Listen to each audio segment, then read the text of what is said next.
நாராயணா ஸ்ரீமன்னாராயணா நாராயணா ஸ்ரீமன்னாராயணா நாராயண பட்டதிரி உருகும் பரமனா நலம் தரும் நாராயணீயம் அருள் வழங்குமே தினம் நம்மை காக்குமே.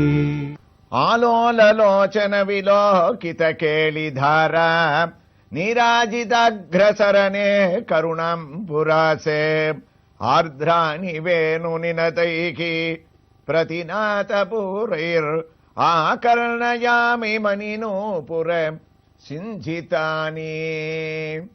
நாராயணியத்தில் தன்னுடைய தீராத ரோகமான வாதரோகம் நீங்குவதற்காக நாராயண பட்டத்ரி கேரளால மேல்பத்தூர்ன்ற ஊர்ல பிறந்து தன்னுடைய குருவான அச்சுத பிஷோரடியிடத்துல குருதட்சணையாக வாதரோகத்தை கொடுத்து குருவாயூருக்கு போய் பாகவத சாரத்தை நாராயணீயமாக பாடணும்னு ஜோதிட சாஸ்திரம் மூலமாக தெரிந்துண்டு ஒரு நாளைக்கு ஒரு தசகம்னு ஆரம்பிச்சவர் குருவாயூரப்பனுடைய பாதார விந்தங்கள்ல நாராயணியத்தினுடைய முதல் பகுதியான 10 தசகங்களை பூர்த்தி பண்ணார்னு நம்ம கேட்டோம். ஆரம்பிச்ச பட்டத்ரி முதல் தசகத்துல பகவானுடைய பெருமையையும் அந்தபாகியம் ஜனானாம்னு ஜனங்களுடைய பெருமையையும் சொல்லி இரண்டாவது தசகத்துல சூரியஸ்பர்த்தி கிரீடமூர்த்வ திலகனாக இருக்கக்கூடிய குருவாயூரப்பான்னு திருவடியிலேந்து திருமுடி வரைக்கும் அவனுடைய எல்லா அழகையும் வர்ணித்து மூன்றாவது தசகத்துல பக்தர்களான நாமெல்லாம் எந்த லட்சணத்தோட இருக்கணும் படந்தோ நாமானி பிரமதபரசிந்தோ நிபதிதாகான்னு அவனை அடைய வேண்டிய முறம் கலியுகத்தில் இருக்கக்கூடிய நாம சங்கீர்த்தன மார்க்கத்தை சொல்லி நாலாவது தசகத்தில் அஷ்டாங்க யோகத்தினுடைய பெருமைகள் 5, 6வது தசகங்கள்ல விராட் ஸ்வரூபனாக பகவான் எவ்வாறு உற்பத்தியாகிறார்னு குருவாயூரப்பனுடைய பெருமைகள் அவனுடைய கோயில்ல நடக்கக்கூடிய காலை 3 மணி முதல் இரவு 9 வரை உதயாஸ்தமன சேவையாக நடக்கக்கூடிய ஸ்ரீவேலி நிர்மால்யம் முதலிய பூஜா முறைகள்.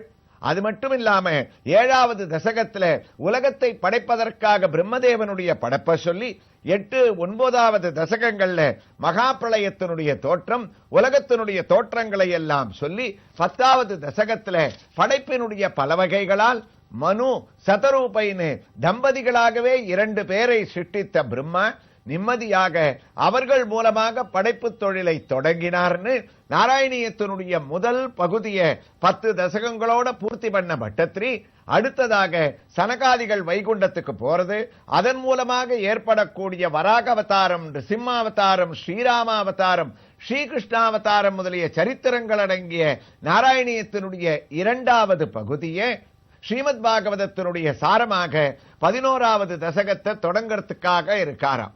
நலம் தரும் நாராயணியத்தில் நமக்கு மற்றொரு விசேஷம், இந்த சரித்திரங்களை எல்லாம் ஏதாவது ஒரு ஸ்ரீகிருஷ்ணனுடைய ஒரு சன்னதியில அந்த கிருஷ்ணனுடைய அந்த திவ்ய தரிசனத்தோடு அந்த ஆலயத்தினுடைய பெருமைகளோடு நம்ம அனுபவிச்சுருக்கோன்றது உங்க எல்லாருக்கும் தெரியும். அந்த வகையில நாம் இப்போது தரிசிக்க இருக்கக்கூடிய அழகான ஒரு திருக்கோயில் சென்னையில் அமைந்திருக்கக்கூடிய ஸ்ரீ ஆதிகேசவ பெருமாள் ஸ்ரீ பாஷ்யகார சுவாமி உடையவர் திருக்கோயில். ஆம், ஆச்சாரிய சிரேஷ்டரான ஸ்ரீ ராமானுஜரையும் எம்பெருமானையும் சேர்த்து அமைந்திருக்கக்கூடிய திருநாமத்தை உடைய ஒரு திருக்கோயில். இந்த திருக்கோயிலும் சென்னை பிராட்வே பஸ் நிலையத்திலிருந்து பழைய கொத்தவால் சாவடி மார்க்கெட்டுக்கு அருகில் உள்ள ஆச்சாரப்பன் தெருவில் அமைந்துள்ளது. வைணவ ஆச்சாரியர்களில் மிக முக்கியமாக இருப்பவர் பாஷ்யக்காரரான ஸ்ரீ ராமானுஜர். அவர் ஏதோ ஒரு சமயத்திலே இங்கு எழுந்தருளியதாக இங்கு இருப்பவர்கள் கூறுகிறார்கள். ஆச்சாரியன் எழுந்தருளியதால் இந்த தெருவுக்கே ஆச்சாரியன் தெரு என பெயரிடப்பட்டதாம். பின்பு அது மருவி ஆச்சாரப்பன் தெருவாக ஆனது. அதனால் ராமானுஜர் அவதார ஸ்தலமான ஸ்ரீபெரும்புதூரில் நடைபெறும் உற்சவங்கள் அனைத்தும் இங்கு நடைபெறுகின்றது என்று இந்த திருக்கோயிலிலே இருப்பவர்கள் கூறுகிறார்கள். சுமார் 800 ஆண்டுகளுக்கு மேல் பழமை வாய்ந்ததாக இந்த திருக்கோயில் அமையப்பெற்றுள்ளது. பழைய உடையவர் சன்னதி என்றும் இந்த கோயிலுக்கு ஒரு பெயர் உண்டாம். ஆக ஸ்ரீபெரும்புதூரை ஒட்டியே இந்த திருக்கோயில் அதே திருநாமத்தோடு அமைந்திருப்பதாக இங்கு இருப்பவர்கள் கூறுகிறார்கள். இதோ கோயிலை அடைந்து விட்டோம். ஆக பழமையான ஒரு கோபுரம் 5 நிலைகளையும் 7 கலசங்களையும் கொண்ட ஒரு கோபுரமாக அமைந்திருக்கக்கூடிய கோபுர தரிசனத்தை கோடி புண்ணியத்தோடு நாம் அடைகின்றோம். இதிலே ராமாயணம், மகாபாரதம், தசாவதாரம், பெருமாளில் வாகனங்களின் திருவூதி விழா, கண்ணனின் லீலைகள் முதலிய சுதரூபத்திலே இருக்கக்கூடிய சிலைகள் பழமையாகவே அமைய பெற்றுள்ளன. உட்புறமாக நாம் பார்த்தோமேயானால் கோபுரத்திலே லட்சுமி நரசிம்மர் அமர்ந்த திருக்கோலத்திலே மகாலட்சுமியை மடியில் வைத்திருக்க, ஆதிசேஷன் கீழ் வெண்ணைத்தாழி கண்ணனுடைய தரிசனம், யோக நரசிம்மர் ஆதிசேஷன் மேல் அமர்ந்து புல்லாங்குழல் வாசிக்கக்கூடிய வேணுகோபாலன் முதலிய பல சுதை உருவங்களை பழமை மாறாமல் நாம் தரிசித்துக் கொண்டே உள்ளே வந்துவிட்டோம். உயர்ந்த தீபஸ்தம்பம், அதை கடக்கும் போது அழகான ஒரு பலிபீடம், அந்த பலிபீடத்திற்கு முன்னே கோயிலுக்கு உள்ளே இருக்கக்கூடிய அழகான கொடிக்கம்பத்தை நோக்குகின்றோம். அதற்கு முன்னால் ஒரு சிறிய முகப்பு, அந்த முகப்பிலே சுதை வடிவத்திலே இங்கு மூலமூர்த்தியானவர் எவ்வாறு திருக்கோயிலிலே எழுந்தருளிருக்கின்றாரோ அதே வடிவத்தோடு ஆதிகேசவ பெருமாள் நமக்கு இங்கே காட்சியளிக்கின்றார். நின்ற திருக்கோலத்திலே அவருடைய ஒரு சேவை, சதுர்புஜங்கள், 2 கைகளிலே சங்கு சக்கரம், மற்ற 2 திருக்கரங்கள் அபயகஸ்தமாகவும், இடது திருக்கையை சற்றே முழங்காலுக்காக மடக்கிய கடிகஸ்தமாகவும், ஒருபுறம் ஸ்ரீதேவி நாச்சியாரும் மற்றொரு புறம் பூதேவி நாச்சியாரும் நின்ற திருக்கோலத்திலே நமக்கு காட்சியளிக்க சற்றே நம்முடைய கண்ணை திருப்புகின்றோம்.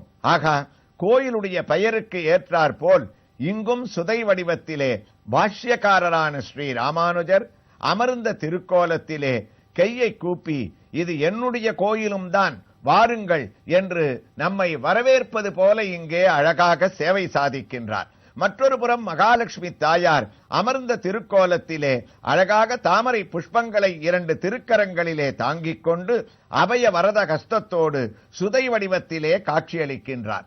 இதோ உள்ளே நுழைந்து விட்டோம்.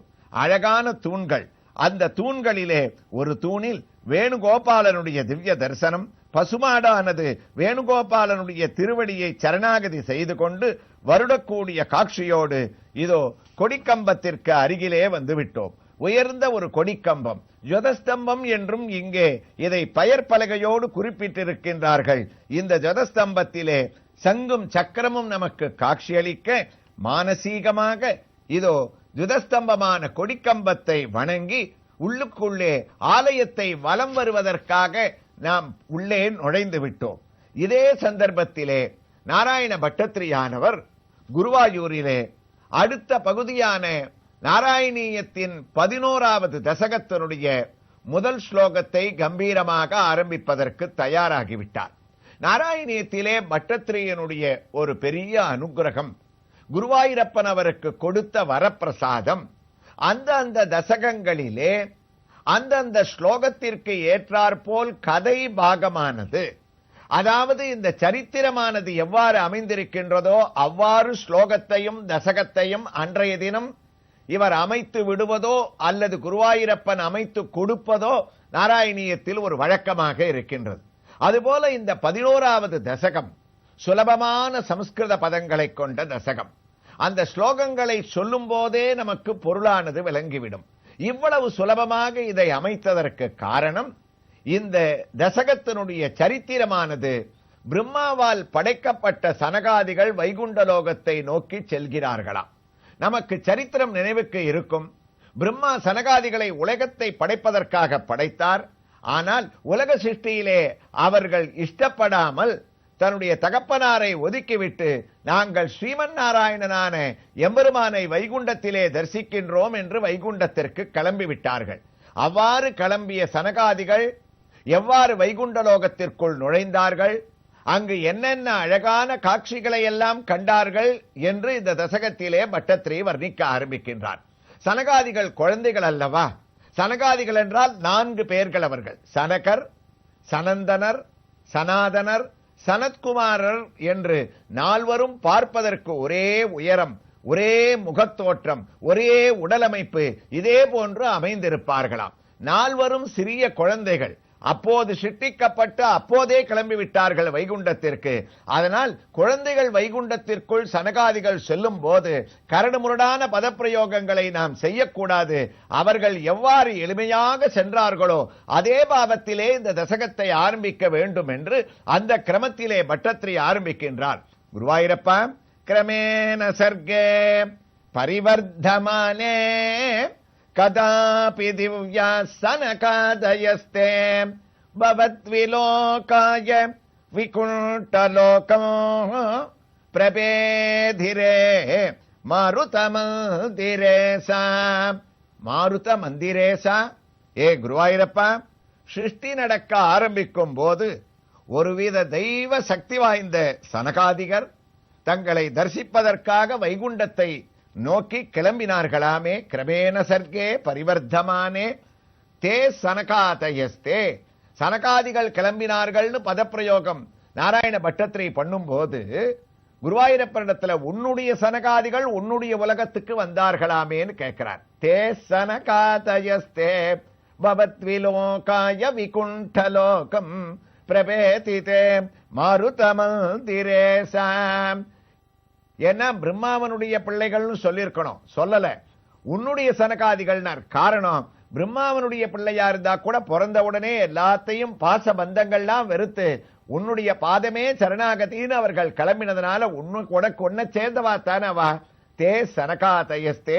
அப்படிப்பட்ட அவர்கள் தாயார் தகப்பனார் நல்ல சிந்தனையோடு இருந்தால் பிள்ளைகளுக்கும் நல்ல சிந்தனை ஏற்படும்ன்றது நமக்கு தெரியும். பிரம்மா ஆயிரக்கணக்கான வருஷங்கள் மகாவிஷ்ணுவை தன்னுடைய ஹிருதய கமலத்துல தியானம் பண்ணி மனசுல தபஸ்னால சிந்திச்சு பிறந்த குழந்தைகள் இந்த 4 பேரும்.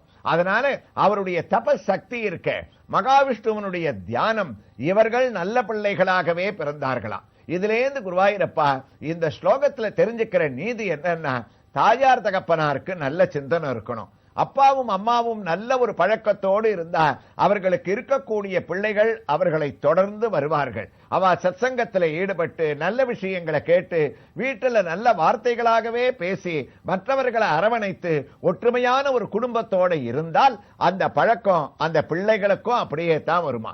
அதே போலத்தான் பிரம்மாவனுடைய நல்ல சிந்தனை, அவருடைய தபஸ் சக்தியானது தேசனகாதயஸ்தே பவத்விலோகாய விகுண்டலோகம் பிரபேதிரே மாருதமந்திரேசா. யாரும் வைகுண்ட உலகத்துக்கு சட்டுன்னு வந்துட முடியாது. பிராகிருத்தமான சரீரம், அப்ராகிருத்தமான சரீரம்னு 2 சரீரம் உண்டு. நம்ம எடுத்துக்கிறதெல்லாம் பிராகிருத்தமான சரீரம். பிராகிருத்தம்னா இந்த பூமி சம்பந்தம். இந்த மண்ணுல நம்ம அப்படி உடம்பு அப்படி பட்ட உடனேயே நமக்கு ஆசை, கோபம், பொறாமை, எது தேவையில்லையோ அது அப்படி பலவிதமான கலப்பாக நம்முடைய வாழ்க்கையானது வந்துடுறது.